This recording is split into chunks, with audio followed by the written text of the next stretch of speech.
Good morning, everyone. I hope you have a hot cup of coffee at the ready because it is cold out, and because this is the Roast West Coast Coffee Podcast. First off, hi, hello. I'm Ryan Wolt, and I've been hosting this show for 3 seasons. The podcast is currently on hiatus for the holiday while we gear up for Season 4, which is coming in early 2022. But I didn't want to leave you without some great coffee content. I'll be checking in with you each week with some updates, some coffee news, and short interviews from the road because I've noticed a lot of new listeners coming aboard in our most recent season. I'm going to be re-airing some of the classic Coffee Smarter coffee education shorts from the first few seasons. To be honest, I'm also going back to listen because we've covered a lot of information. And frankly, I don't remember it all. It's been a long year and a half. Back at the beginning of this show, Season 1, we had just heard about this thing called the coronavirus. At the time, I was recording these shows on Google Meet video chats on my phone. I've come a long way since then. I am still recording in the closet, though, but it's been upgraded a little bit. If you want to go back and listen to all of those Roast West Coast Coffee Smarter and interview episodes from the beginning, you can do that on Spotify, Apple, Anchor, or head to roastwestcoast.com to stream the shows in their original form right from the newsletter. You can also subscribe there for free or choose to pay for a monthly or annual subscription.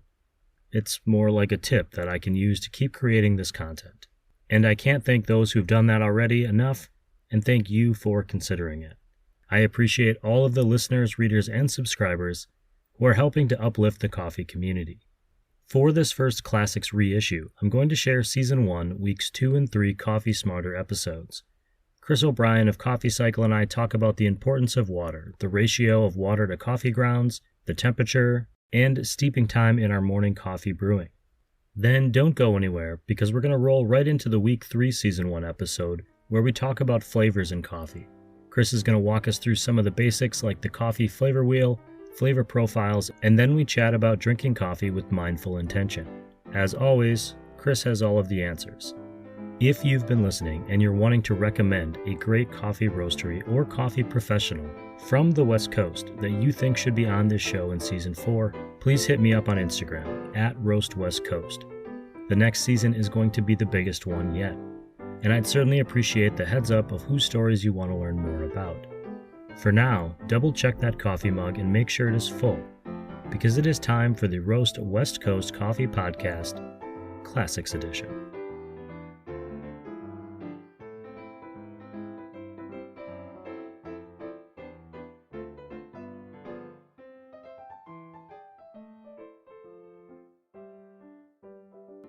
Chris, welcome back to Roast West Coast. I'm excited and shocked that you came back. I am too, honestly. I'm a little shocked, but I just couldn't help myself. I had to help educate you about coffee. It was like a moral imperative. I feel like you saw what a lost cause I was on the first one, and you thought this will be the thing that gets me some like good karma points for the week. Ryan, I've known you were a lost cause for a long time. Moving on. This week, I want to ask you 3 things about water, because water is essential to everything, but especially to coffee. When we're brewing coffee in the morning, does the ratio of water to coffee beans matter? Does the length that the beans sit in that water matter? And is there a rule about how hot that water should be? Well, this is a great set of questions because, as you pointed out, water is most of what we're drinking when we drink coffee. That being said, drink water with your coffee too, because you do need to stay hydrated, and coffee and alone will not do it. But yes, water is the most important thing other than coffee that you're putting into the drink. So to answer your questions, the ratio of water to coffee beans, does it matter? Absolutely. There are organizations out there that do nothing but coffee. And the main one that we talk about in the coffee business is the Specialty Coffee Association. Specialty Coffee Association has a specific ratio of coffee to water that they say is ideal. That ratio is 16-1, 16 grams of water for every 1 gram of coffee beans. Most people at home probably aren't weighing their water or weighing their coffee. Maybe they are. That's great. People do it with tablespoons, teaspoons, cups, quarts, whatever it is, the lines on your coffee maker. But yes, basically You don't have to be the SCA 16-1 perfect. I even prefer my coffee often at a 15-1 to a 16-1. But basically, find a ratio that you like and stick with it. As with anything, only change one variable at a time. So if you're changing your ratio, don't mess with your length of brewing time or temperature of water, which were the other two questions you asked me. So ratio, does it matter? Yes. Is there a perfect ideal ratio? SCA says yes, and it's 16-1. But really what matters most is, do you like it? If you do, stick to that ratio. And I'll just jump in and say that when you talk about most people maybe not measuring at home, I never measured at home until I learned that. I bought like a $10 kitchen scale off of Amazon, which kind of felt guilty about because I'd rather go to the local hardware store, but we're in a pandemic. So I ordered it and I measured basically once and just made some little marks on like all my different, on my French press and on my thing. And so now I just dump it into that so I know what I'm doing. I love it. That sounds great. Yeah, I would eyeball it back before I owned a scale. I'd look at the level. Usually French press was what I used to use, and I'd say, okay, if I fill it up the depth of my thumb knuckle, and then fill it up to the top, and that was how I did it back then. But yeah, you just find some way to be consistent about it, and that's your ratio. Okay, so we still have the length of brewing and the temperature to talk about. Exactly. So the length of brewing doesn't matter. Yes, it does. Ryan, you like to belittle your own coffee knowledge, but obviously you set me up some good questions here. So the length of brewing matters. It will change a bit depending on your brewing method and how much you're brewing. So if you're brewing 2 gallons for your local church gathering, or if you're at a shop and you're brewing 1.5 gallons, or if you're brewing just a cup for yourself, those might change a little bit. But generally, if you want to simplify it, you always want to be brewing somewhere between 3 and 6 minutes. That's pretty good up to like 1 gallon or so. So 3 to 6 minutes. So a French press, you're doing like 4 to 6 minutes. If you have one of those little pour over things like, the Melita cone that your grandma had, or the Hario V60 or Chemex that your hipster friend has down the hallway, that's going to be 3 to 4 minutes, maybe 5. But yeah, 3 to 6 minutes is a great brewing time. It does relate to how fine you grind the coffee, how small the pieces of particles of coffee are. But it's nice to simplify it and just say, hey, 3 to 6 minutes, find the time that you like best for the thing that you do consistently every day. Find that time and stick with it. And again, only mess with one variable at a time. And can I assume that leaving it in for longer on the 6-minute side, how does that affect the flavor versus shorter? No, that's great. When you brew it for too short, it can often taste sour or metallic. When you brew it for too long, it tastes, usually people describe it as tasting too bitter. It's a funny thing to say because all coffee tastes bitter, but there's good bitter, right? Like dark chocolate is bitter, but we like dark chocolate. I mean, maybe you're more of a milk chocolate guy. I'm not here to judge. Bitter is not necessarily a bad flavor, but there are flavors that come out that people tend to describe as bitter when you brew it for too long. If you brew it at 7 minutes or 8 minutes, a lot of those flavors are better described as astringent, which can be like drying in your mouth, like tannic, like a really tannic wine, or just kind of mouth puckery, not sour, but there's a bunch of ways that coffee can taste bad. If you've ever gotten that diner coffee, you probably have experimented with some of them. But yeah, if you want to make the best cup of coffee possible, you just stick to that 3 to 6 minutes. You go too far, it tastes rubbery, bitter, astringent, asphalty, however you want to describe it. If you do too short a time, less than 3 minutes, it might taste sour, it might taste salty, it might taste metallic. Got it. Okay. So last thing was temperature. Temperature. All right. Temperature is one of my favorites because, coffee science has kind of changed a little bit in the last decade or two. We started using tools in the coffee industry that other industries have had access to that we didn't have access to. But again, just to simplify it down and not get too into it, as you know that I am prone to do. Temperature, there's a minimum temperature that we like for brewing coffee. It's 195 degrees. Some people will tell you that you don't want to go over 204 or over 208. I say screw that. Anywhere from 195 to 212 is going to be just fine. All right. The only complication that you get from temperature is people talk about cold brew. Well, I want to brew cold brew in my refrigerator or on my countertop. And that's great. If you want to do it in your refrigerator or on your countertop, you're going to need a lot more time. So I said 3 to 6 minutes.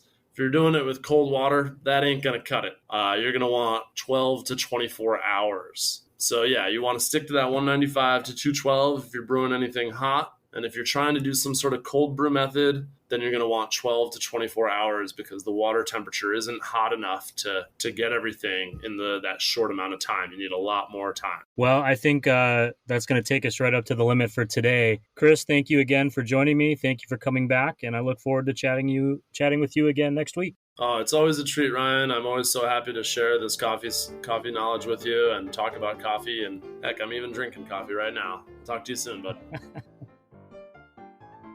All right, Chris, welcome back to the Roast West Coast Coffee Smarter. What did I call this show? I can't even remember. Coffee Smarter on Roast West Coast. Welcome to week 3. This week, I want to ask you about coffee flavors, in particular about the coffee flavor wheel and what it is, and kind of what are some of the beginning flavors that new coffee drinkers might be able to pull out of their coffee that maybe they wouldn't expect. I don't know, something like blueberry, perhaps. Oh, well, this is one of my favorite topics in coffee because people don't expect to taste things like blueberry in coffee if they haven't had it before. So, great question. Have you ever had a coffee that tasted like blueberry, Ryan? I feel like I taste blueberry in every coffee at this point. It's just like it's such an overwhelming, pervasive flavor that you just can't miss it, really. All right, so this is a thing that you and I get that not everybody get, but for the listeners out there, what he's doing right now is called sarcasm. So you've probably heard of it before, but anyway, this podcast isn't about sarcasm; it's about coffee flavors, and so you're probably wondering why we're talking about blueberry when we're talking about coffee. So coffee is pretty cool. It's not just this yummy drink that wakes you up in the morning. It's actually scientifically the most complex tasting beverage in the world. And it comes not just from these brown beans that you get, it actually comes from a fruit. Those brown beans that you get are actually roasted seeds that sit inside a cherry, or a berry as it sometimes is called, that grows on a bush. So coffee is actually a fruit. When you drink coffee in the morning, you're drinking the product of a berry. So it's not that unusual when you look at it that way to have tasted something like blueberry in a cup of coffee. So when I say that coffee is the most complex tasting beverage in the world, I believe the numbers are something like there are over 800 different compounds, chemical compounds, in a single cup of black coffee that the human palate can detect. So for comparison, a nice glass of wine, which you've heard people mention tasting notes on wine. Oh, this tastes like cranberry and dark chocolate. A nice glass of wine actually has about 200 different compounds that the human palate can detect. So that's 4 times as many in a cup of coffee as is in a nice glass of wine. Given that, it shouldn't be too surprising to think that we can taste almost anything in a cup of coffee. Now, you might be sitting there listening to this podcast, for one thing, wondering why you're listening to it because you have to listen to Ryan and I, but also wondering, well, I've never tasted cranberry and dark chocolate in the bottle of wine I've had. It always just tastes like alcoholic grape juice. Well, there are people that are trained to determine these flavors and pull them out and to determine what is the difference between the taste of raspberry and blueberry. And there are people that do that for wine, but there are also people that do that for coffee. And it doesn't necessarily have to be a professional to do that. We can actually, Ryan and I can actually train our palates to pick out, maybe not quite that much, but we can pick out a little bit of some of those flavors that those professional tasters can pull out. So there's over 800 different compounds in there. We know it's a nice complex coffee. We know that it comes from a fruit. So one of the flavors that you can look for in your cup of coffee is fruit. And it doesn't have to be a specific fruit like blueberry or apple or orange. You can just look for, does it taste fruity at all? And fruit taste all comes from organic acids. So organic acids like citric acid or acetic acid, which is just vinegar. If you take citric acid and you taste it, it tastes sour and citrusy. If you take citric acid and you mix it with sugar and you taste it, it tastes juicy like an orange. You can actually train your palate to pick out these different compounds like citric acid and identify them specifically and say, okay, this coffee has a tasting note of lemon and this coffee has a tasting note of orange. And maybe the difference is that one has a tiny little bit more sugar in it that makes me taste orange instead of lemon. Because sugar is another naturally occurring compound in the coffee that you should be able, or you can train yourself to be able to detect. Ryan, you asked me about the coffee flavor wheel. The coffee flavor wheel it's a visual representation of all the different flavors that are most commonly identified in coffee when we taste them. And it breaks it down into categories. So you'll have one category that says fruit, and then it'll have subcategories that say tropical fruit, berries, apple/pear, and such and so on. And then it'll have specific fruits inside those categories. So what are some common flavors that new coffee drinkers can taste in their coffee? Well, fruit might be a little bit out there, even though it comes from fruit and it's a pretty distinct and weird taste. It still might be a little bit out there for you. One of the most common flavors that people taste in coffee is chocolate. On our last episode, we talked a little bit about bitterness in dark chocolate and the difference between milk chocolate and dark chocolate, and how we don't judge if you're a milk chocolate eater or a dark chocolate eater. And Ryan, I think you actually wanted to judge people on that. I do judge people. There is only one type of chocolate, Chris, and it's dark chocolate. For the purposes of tasting coffee, we can identify different kinds of chocolate in the coffee that we're drinking. So when you're next drinking your cup of coffee, maybe it's the grocery store bag that's, the French roast and gross and disgustingly full of acrylamide and all kinds of other carcinogens. Maybe it's your local hipster's light roasted Ethiopia single origin from the slopes of Mount Kaon, produced by villagers that make their own pottery. Whatever it is, there's probably going to be some tastes of chocolate in there. So think about it when you drink it, and think about the last time you had milk chocolate and the last time you had dark chocolate, and think, which does this taste like? Does it taste like milk chocolate? Does it taste like dark chocolate? There are other kinds of chocolate it can taste like. It can taste like cocoa powder. It can taste like chocolate sauce. It can taste like raw chocolate, like cacao. Sure. And I would interject and just say that this wheel is very elaborate. The first time I saw it, I just thought there's no way. And you kind of touched on it, but whether it's citrus or chocolate, it's not as simple as just saying, well, it tastes like this other food. There's also like the concept of flavors, whether it's savory or spicy or earthy, roasty, those flavors that you're pulling out. And I think I'm being rude here and interrupting our expert, but what I would say is the thing that I learned from you really was when I'm drinking a cup of coffee and I'm interested, I'm not just drinking it on the go or something, is to actually pay attention to what flavors are in my mouth. And I was really shocked at how quickly I was able to start picking things out. And I may not have been able to identify them at the time, but by looking at the flavor wheel, I might have gotten a better idea of it. And now it's become a little bit more of second nature. When I try a new coffee, I go, oh, well, this has got kind of an interesting, earthy flavor to it. And then if I want to get, nerdy, I'll look up your color wheel. And maybe I'm wrong here, but I think really just drinking a cup of coffee and paying attention is so much different than just drinking a cup of coffee. Absolutely. And it's cool to have tools like the flavor wheel to help us sort of figure out what we are paying attention to. But yeah, that's absolutely the number one step, is to just pay attention to it and think about what you're tasting. Because you might not have ever thought that coffee tastes like chocolate before, but it does. It's actually scientific. There's so many of the same compounds that are present in chocolate are present in coffee. And so there's a couple of flavors that you can kind of look for and look out for. Fruit is one, chocolate is one. And then the last one that I like to point out as like an early, what do you start looking for, is sweetness. Obviously, coffee without sugar is not sweet, but there are trace amounts of sugars in cups of coffee. That's why it has caloric value, about 5 calories in a cup of coffee. And sometimes it'll taste sugary sweet. Other times it'll taste molasses sweet. Other times it'll taste like toffee or caramel. Again, just pay attention to what you're tasting. And you're going to maybe be surprised by how quickly you can start pulling some stuff out. But, if you're still having trouble, do it with a friend, do it silently to yourself, try to think about what you can taste in there. And then you might be surprised when you both compare notes or thoughts or whatever and say, oh, wow, we both got dark chocolate out of that instead of milk chocolate. Cool. Maybe we're on to something. And it can actually be kind of fun, and it's sort of it's a nice thing to do to sort of be more mindful about what you're consuming. Absolutely.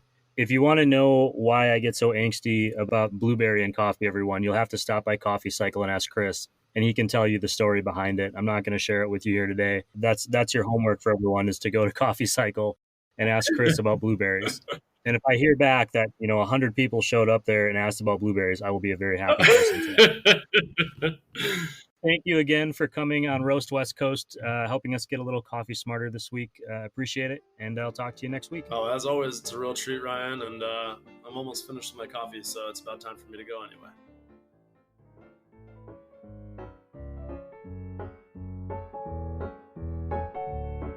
I've heard Chris talk about all this stuff before. I've heard him talk about it probably more than once. But it's a nice primer for me to go back and listen along with you, because I am absolutely not a coffee expert. And even though I spend a lot of time thinking about, writing about, and talking about coffee, I don't live it every single day the way the Coffee Smarter experts and coffee pros on this show do. Thank you for checking in this week to brush up on your coffee knowledge. And thanks to Chris for letting me share this content in perpetuity. It's pretty amazing we've made it this far. In fact, I'm recording this in what has to be the biggest storm I can remember in a SoCal December, and we lost power about 5 hours ago. I'm hoping that it comes back on soon so I have time to log in and upload this Classics episode by the morning. Before I go today, I want to say thank you for the help I've received from my industry partners, including Cafe Laterre, Moster Coffee, Coffee Cycle, Maria Coffee, Leap Coffee, Zumbar Coffee and Tea, First Light Whiskey, Camp Coffee Company, and Cape Horn Coffee Importers. They've been a big support to this show, and I honestly don't know if I would have made it this far without their help. New Season 4 episodes will start dropping the first week of February 2022. Until then, head to roastwestcoast.com to check out all of the other coffee content on the newsletter. This episode of the Roast West Coast Coffee Podcast has been written, produced, and recorded by me, Ryan Wolt. I hope this show has found you happy, healthy, and with at least enough sanity to make it through the day. And please, always tip your baristas, and be sure to drink good coffee.